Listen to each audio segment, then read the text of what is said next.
Halo, kita ketemu lagi dengan saya Hikmawati. Saya peserta Laser CPNS Kemendikbudristek. Saya kelompok 4, gelombang 5, angkatan 13 dengan kos pemateri saya Bapak Dr. ABD Kadir SE MAP. Baiklah, kali ini kita akan mengetahui lebih banyak mengenai kolaboratif. Nah, kolaboratif itu apa sih? Collaborative is value generated from an alliance between two or more firms aiming to become more competitive better from shared routinity. Di mana bahwasanya kolaboratif ini adalah nilai yang dihasilkan dari aliansi antara dua atau lebih dari perusahaan yang bertujuan menjadi lebih kompetitif dengan pengembangan rutinitas bersama. Nah, setelah kita mengetahui kolaboratif juga ini adalah suatu proses di mana pihak-pihak dengan keahlian yang berbeda yang melihat aspek dari suatu masalah dapat secara konstruktif mengeksplorasi perbedaan dan menemukan solusi baru untuk masalah yang lebih sulit dipecahkan tanpa perspektif pihak lain. Artinya, permasalahan itu akan diselesaikan bersama-sama secara kolaboratif. Kolaboratif ini juga prosesnya yang kompleks. Kenapa? Karena menuntut pembagi pengetahuan yang terencana dan disengaja yang menjadi tanggung jawab semua pihak. Kita masuk ke kolaboratif pemerintah. Seperti apa sih kolaboratif pemerintah itu?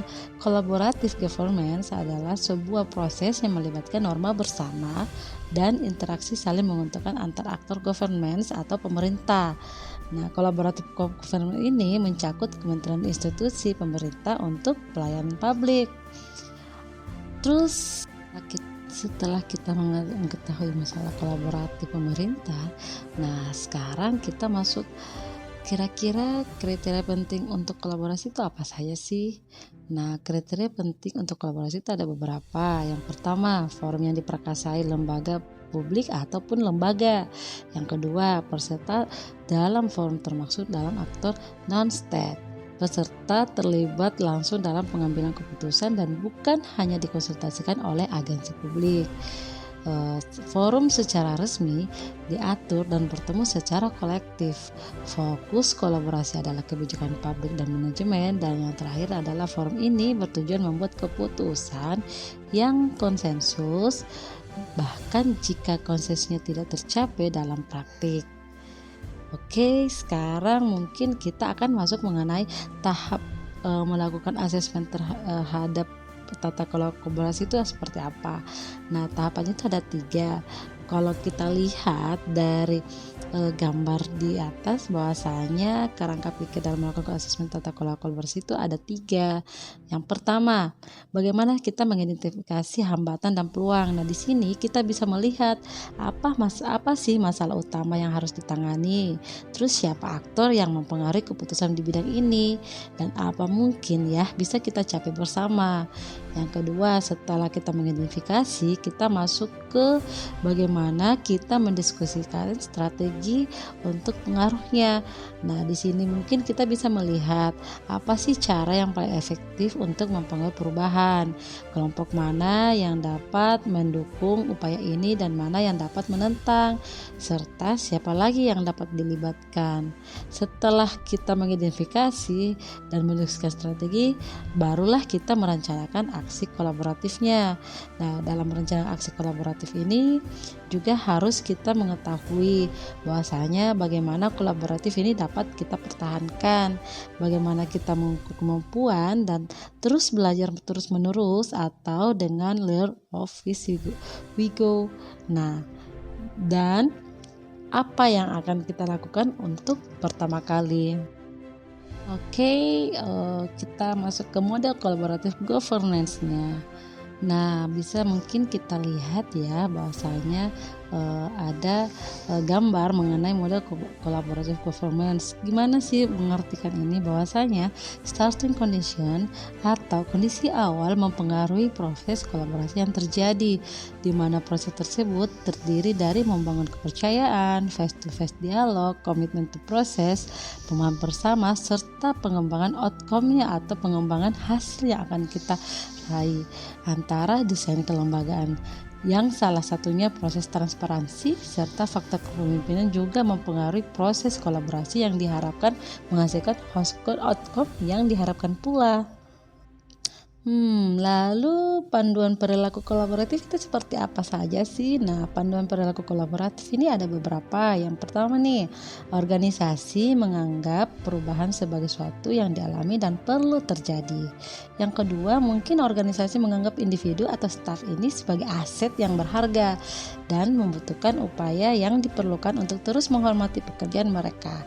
Yang ketiga, organisasi memberikan perhatian yang adil bagi staf yang mau mencoba dan mengambil risiko yang wajar dalam menyelesaikan tugas mereka, bahkan ketika terjadi kesalahan. Yang keempat, pendapat yang berbeda didorong dan didukung dalam organisasi atau universitas. Yang kelima, mungkin masalah dalam organisasi dibahas secara transparan untuk menghindari konflik. Yang keenam, kolaborasi dan kerja tim antar divisi adalah didorong atau didukung, disupport. Dan yang terakhir, secara keseluruhan atau overall, setiap divisi memiliki kesadaran terhadap kualitas layanan yang akan diberikan. Next, kita akan melihat aktivitas-aktivitas kolaborasi antar organisasi itu seperti apa. Ada kerjasama informal, perjanjian bantu bersama, memberikan pelatihan, menerima pelatihan, perencanaan bersama, menyediakan peralatan, menerima peralatan, memberikan bantuan teknis, memberikan pengolahan hibah, serta menerima pengolahan hibah. Lalu proses apa sih yang harus dilalui dalam menjalin kolaborasi ini? Ada beberapa ya. Mungkin yang pertama itu adalah trust building, artinya kita harus membangun kepercayaan dengan stakeholder mitra kolaborasi. Yang kedua, face to face dialogue, atau kita akan melakukan negosiasi dengan baik secara bersungguh-sungguh. Berikutnya, komitmen terhadap proses, di mana pengakuan saling ketergantungan, sharing ownership dalam proses, serta keterbukaan terkait keuntungan yang akan kita peroleh bersama. Next, pemahaman bersama, di mana ini berkaitan dengan kejelasan misi atau visi misi kita, serta definisi bersama terkait permasalahan dan mengidentifikasi nilai bersama. Dan yang terakhir yaitu menetapkan outcome antara dua kolaboratif. Nah, sekarang kita akan masuk ke Whole of Government atau WOG. Nah, apa sih itu WOG? WOG adalah sebuah pendekatan penyelenggaraan pemerintahan yang menyatukan upaya-upaya kolaboratif pemerintah dari keseluruhan sektor dalam ruang lingkup koordinasi yang lebih luas guna mencapai tujuan-tujuan pembangunan kebijakan, manajemen program, dan pelayanan publik. Lalu, mengapa sih perlu Whole of Government itu? Nah, kenapa kita perlu whole of government itu karena ada beberapa nih, seperti faktor eksternal. Faktor eksternalnya ini yaitu di mana dorongan publik dalam mewujudkan integrasi kebijakan, program pembangunan, dan pelayanan. Untuk faktor internalnya, adanya fenomena-fenomena ketimpangan kapasitas sektoral sebagai akibat dari adanya nuansa kompetisi antara sektor dalam pembangunan. Namun ada juga yang melatar belakangi, yaitu seperti keberagaman latar belakang, mulai dari nilai, budaya, adat istiadat, dan bentuk latar lainnya. Serta silosiasi, di mana silosiasi ini prinsip single purpose organization dengan banyak spesialisasi serta peran dan fungsi non-overlapping. Ada juga devolusi struktural, desentralisasi, penyerahan kewenangan dari pusat ke daerah yang berlebihan, serta persepsi dunia semakin tidak aman dan berbahaya. Lalu apa juga sih manfaat dari Whole of Government ini? Ada beberapa ya, seperti efisiensi, sharing informasi, lingkungan kerja, daya saing, akuntabilitas, koherensi kebijakan, biaya atau the cost-nya, pemborosan, duplikasi pekerjaan, inkonsistensi kebijakan, dan waktu penyelesaian layanan tertentu. Lalu keuntungan dari Whole of Government ini apa sih? Nah, keuntungan dari Whole of Government ini mulai dari outcome focus, boundary spanning, enabling, strengthening profession. Lalu prakteknya juga bagaimana tentang Whole of Government ini. Nah, praktik dari World of Government atau WOG ini yaitu pertama kita membentuk lembaga koordinasi khusus. Yang kedua, kita adanya koalisi sosial. Terus penguatan koordinasi juga antar lembaga ada dan membentuk gugus tugas.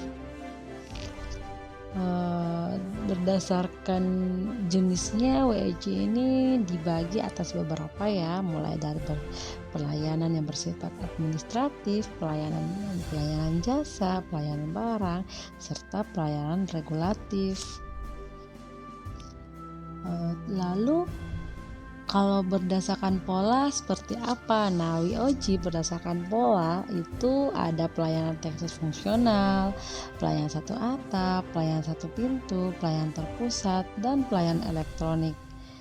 Oke, sekarang kita masuk ke poin ketiga mengenai perilaku kolaboratif dalam konteks organisasi pemerintah. Nah, sebelum kita masuk dalam perilaku kolaboratif dalam konteks organisasi pemerintah ini, tadi juga kita sudah mengetahui mengenai panduan perilaku kolaborasi. Juga kita telah mengetahui kolaboratif itu dalam konteks organisasi pemerintah, faktor yang dapat mempengaruhi keberhasilannya dan faktor yang dapat menghambat kolaborasi tersebut antar organisasi pemerintah. Perlu kita ketahui bahwasanya dalam perilaku kolaboratif konteks organisasi pemerintah ini kita harus paham mengenai aspek normatif dari kolaborasi pemerintah tersebut. Hal ini tentunya telah diatur dalam pasal 34 ayat 4 Undang-Undang Nomor 30 Tahun 2014 tentang administrasi pemerintah, di mana penyelenggaraan pemerintah yang melibatkan kewenangan lintas badan dan atau pejabat pemerintah dilaksanakan melalui kerjasama antar badan dan atau pejabat pemerintah yang terlibat, kecuali ditentukan lain dalam ketentuan peraturan perundang-undangan. Lalu syarat badan dan atau pejabat pemerintah dapat memberikan bantuan kedinasan kepada badan dan atau pejabat pemerintah itu seperti apa? Itu sebenarnya telah diatur beberapa poin, yaitu pertama, keputusan dan atau tindakan tidak dapat dilaksanakan sendiri oleh badan dan atau pejabat pemerintah yang meminta bantuan. Yang kedua, dalam hal melaksanakan penyelenggaraan pemerintah, badan dan atau pejabat pemerintah tidak memiliki pengetahuan dan kemampuan untuk melaksanakan sendiri. Yang ketiga, penyelenggaraan pemerintah tidak dapat dilaksanakan sendiri oleh badan dan atau pejabat pemerintah. Lalu yang keempat adalah apabila untuk menetapkan keputusan dan melakukan kegiatan pelayanan publik, badan dan atau pejabat pemerintah membutuhkan surat keterangan dan berbagai dokumen yang diperlukan dari badan dan atau pejabat pemerintah lainnya. Dan yang terakhir, jika penyelenggaraan pemerintah hanya dapat dilaksanakan dengan biaya peralatan dan fasilitas yang besar dan tidak mampu dipertanggungjawabkan sendiri oleh badan atau pemerintah tersebut. Nah, kemudian badan dan atau pejabat pemerintah dapat menolak memberikan bantuan kedinasan, yaitu ada 3 hal apabila mempengaruhi kinerja badan atau pejabat pemerintah pemberi bantuan. Yang kedua, surat keterangan dan dokumen yang diperlukan untuk ketentuan peraturan perundangan bersifat sangat rahasia. Yang ketiga, ketentuan peraturan perundang-undangan tidak memperbolehkan pemberian bantuan. Oke, kalau menurut saya sih perilaku kolaboratif dalam konteks organisasi pemerintah ini yaitu salah satunya dengan adanya bantuan kedinasan, seperti mungkin adalah kedinasan sekolah dari pelayaran antara Kementerian Perhubungan dan Kementerian Pendidikan. Itu harus saling berkolaborasi. Namun tidak lain halnya kolaborasi itu dapat berjalan dengan baik ketika ada ketentuan atau akad perjanjian antara dua instansi pemerintah tersebut dapat dijalankan sesuai dengan tujuan atau misi keduanya. Oke, itulah penjelasan mengenai kolaborasi dari saya, Hikmawati. Mungkin untuk lebih dan kurangnya saya memohon maaf apabila ada salah kata, dan tolong kalau misalnya ada yang mau dikomentari, simpan di kolom komentar ya. Terima kasih. Wassalamualaikum warahmatullahi wabarakatuh. Bye bye.